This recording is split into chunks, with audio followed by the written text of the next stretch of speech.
ও মোৰা পুনাৰি দে ও মোৰ চিকুনি দে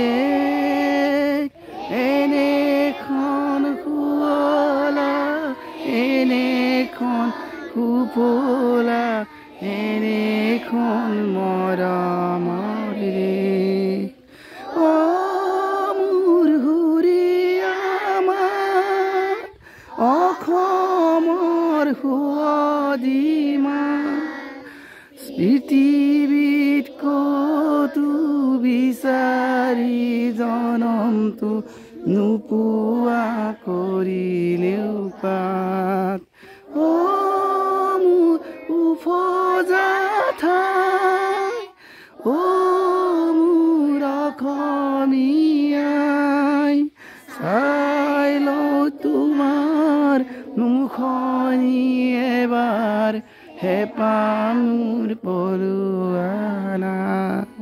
ধন্যবাদ।